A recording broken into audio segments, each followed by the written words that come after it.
welcome back to the Ultimate Gardening channel. I'm Emmanuel, also well known as the Ultimate Gardener. In today's exciting sprouting video, I'm gonna give you guys an entire tutorial on what to do if your rose bush is dying or if it's struggling. Rose bushes are one of the most easiest plants to care for out there, but if you completely neglect them, there is gonna be some consequences behind it and your rose plant is gonna suffer. Like, I'm gonna face the reality. This rose bush has been neglected for a pretty good time and it's showing its signs that it's struggling, and so it's time to give it some attention and give it some TLC so it wouldn't look like this no more. A few signs that you can look for to see if your rose bush is in stress is if the flowers are the real flowers. For example, these roses right here are not the real shape of the rose flower. This is supposed to be a more bigger and tight formed rose.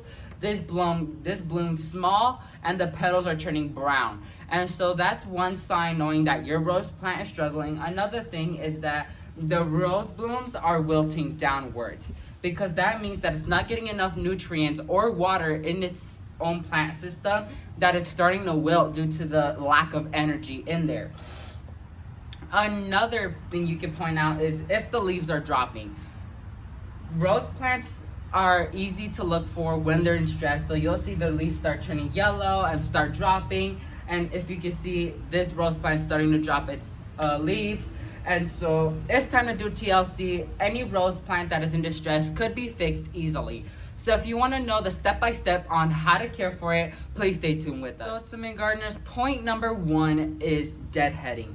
Deadheading is one of the most important things out there to do in order for your plant to be more freer. Every single bud or bloom on this plant takes up a ton of energy, because for it to open up and make it look pretty, there's a lot of energy in that flower. So the thing you want to do for it to focus on more foliage growth and more bushiness, you want to go ahead and take off every single flower bud you see and every single flower. I know this could be a little bit hard to do for us gardeners because we don't want to risk any of the flowers getting cut off, but in order to save your rose bush, you have to do what you have to do. And so you have to go ahead and come along and cut every single flower off and every single bud off, because you want the plant to have energy to store it in a little bit more root growth and a little bit more energy to be stored with putting more stems out, putting more bushy growth and more leafy growth. And so point number 1 is to deadhead. So point number 2 is to go ahead and fertilize. Fertilizing is something a lot of gardeners do skip on because they don't think it's necessary, but fertilizing plays a huge point in rose bushes like this one, because roses need the fertilizer to grow big and produce big flowers for you in the garden. So you need to give it the proper nutrients that it needs to go ahead and stay healthy and alive. And so a few plant fertilizers I recommend is plant tone, like we have right here, flower tone, or rose tone. I would go with rose tone because rose tone is more adjusted for roses. And so if you have that available, use it on your roses because that is way more better to use. But I have plant tone, so this is a good substance for it. So yeah, once again, point number 2 is fertilize. Fertilize every single month until you see that the plant is stabilized enough to where it doesn't need fertilizer as often, and then you can fertilize one time every 2 months. So point number 3 is watering. Roses is a huge water head. They need water to survive. If you don't give them roses, for example, like this flower right here is starting to wilt, and so roses need the water to stay alive. So water your stressed out plant one time every single day.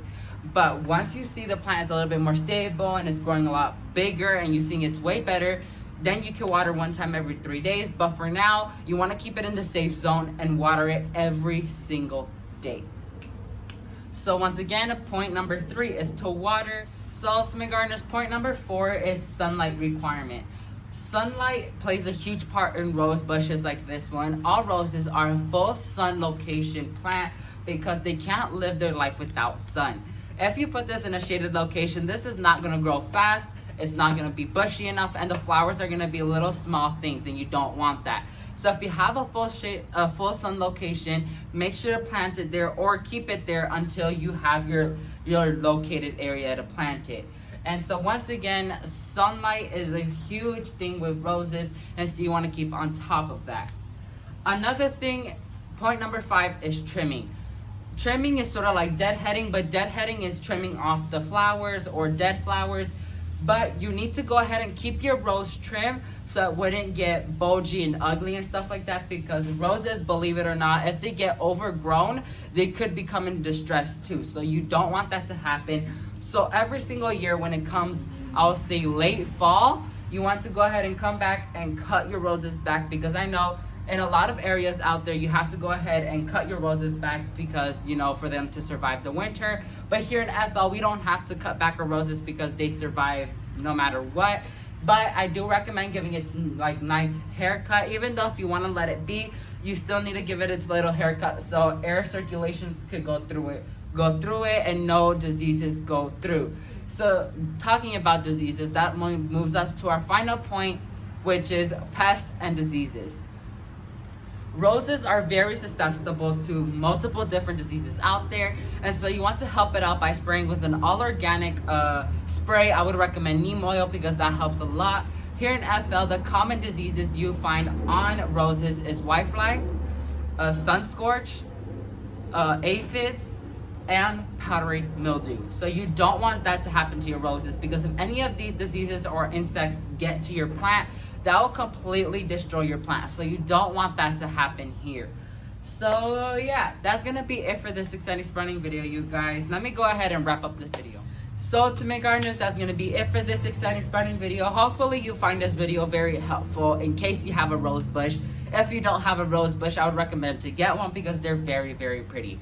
So thank you all so much for watching this video. If you like this video, make sure to hit that like button. And if you want to support my channel, make sure to hit that subscribe button.